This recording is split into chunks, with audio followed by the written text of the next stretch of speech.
What is up, YouTube? It's Comic Zealot, and in this video I'm going to be talking about a skill called Cope Ahead. As you can probably see, I'm still sick. I look sick, I feel sick, but I wanted to get some videos out. So here I am.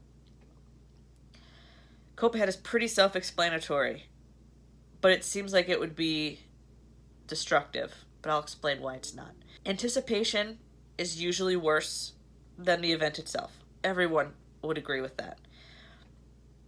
And I don't mean anticipation in a good way.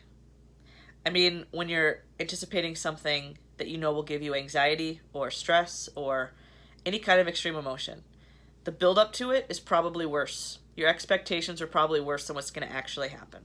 That's just the way our minds are. I am no different from that. What they suggest that you do is to think ahead.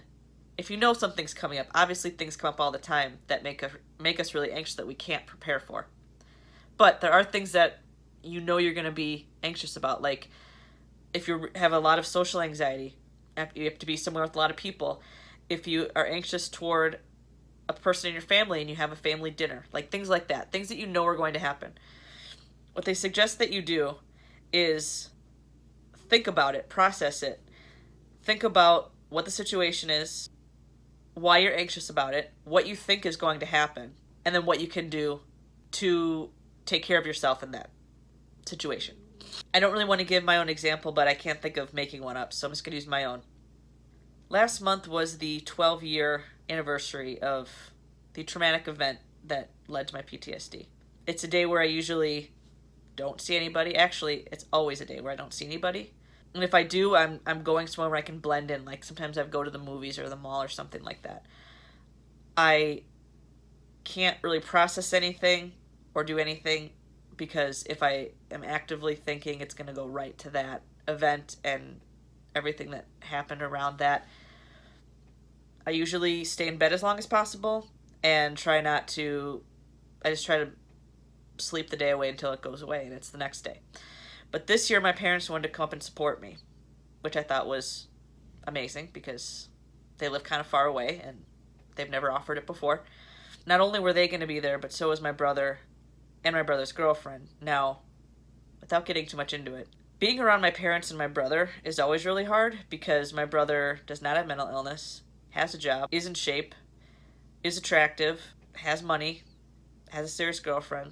Being around him reminds me of everything that I'm not. Being around him and seeing all of his stuff just reminds me of all that I don't have. No one else reminds me of that but me. My parents and my brother are wonderful. They don't act like that, but I act like that to myself. Seeing my brother be intimate with somebody on the 12-year anniversary of me being raped really wasn't something I wanted to do. And I tried to tell my parents that, and they said, well, we already invited her, blah, blah, blah. Long story short, I was not going to enjoy that. I was not going to enjoy going out to dinner or being forced to play family games when all I wanted to do was lay around. So I had to try to cope ahead for that. So I had to think about why I was anxious about it, what could possibly go wrong, what types of things could go through my body if I was having an anxiety attack, then what I could do if I needed to get out of that situation. So I knew that I was going to have an anxiety attack, or at least I figured I would. So I'm like, okay, so I'm not going to be able to breathe. I'm going to get really hot. I'm not going to be able to, my hearing's going to get clouded up. I'm not going to be able to hear them. I'm just going to want to run. I'm going to have a flight response. I'm going to want to run. And then I had to think, okay, what could I do to help myself through that? I could say I have to go home and make my dad drive me home. I could run into the bathroom and do tip with cold water. The important thing about coping ahead is, and it sounds weird, but imagining the worst possible thing. Because it's not going to happen, chances are. And it's about being aware. It's an exercise to make you aware of like what your anxiety attacks look like to you and what goes through your body, and then being able to think of things that you can do to counteract that and to think of coping skills that will work for you. And it seems like it's counterproductive because if you're thinking about the situation, you'll get anxiety just thinking about the situation, and that is true. But in the long run, it's very helpful because when you get to that day, you're going to feel a lot more prepared and a lot more confident than you did if you had not done that, if you had not done the preparation. Cope ahead is really helpful if you know you're going to be in a situation that you're not going to like.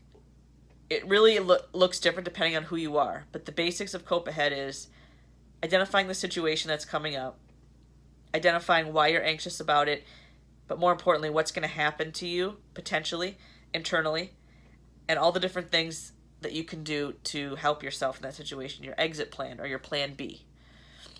And just either writing it out or talking it out. Usually writing is a good thing because then it's there, concrete, and you can look at it again. When you get to that situation, you're going to be a lot more prepared and confident and a lot less anxious. So that's what Cope Ahead is. Hopefully I explained it well. Hopefully you understand what I was trying to say, and also that one of you uses this and it helps. Because that's why I do these videos. I want them to help people because I dealt with my depression and my anxiety for like 15 years before I even knew what it was. And if I had looked at videos like this back then, it would have been very helpful. So that's why I do the mental health series. I want to reach out to people that need the help. I want to speak out because having mental illness is not something any of us should be ashamed of at all, because we didn't ask for it. We aren't just lazy. We aren't just attention seekers. This is an actual illness, an actual chemical imbalance in our brain that we can do nothing about, and we deserve just as much dignity and respect as anyone else. So that's Cope Ahead. That's my little speech. Drop a comment below. Give me a like. Let me know what you thought about this video. Share it if you feel like it's something that other people should hear. To all my subscribers who are new, first of all, hello and thank you. Second of all, if you do not have your subscriptions blocked or set to private, you'll make it on my thank you for subscribers page, which will be coming up at the end of an upcoming video.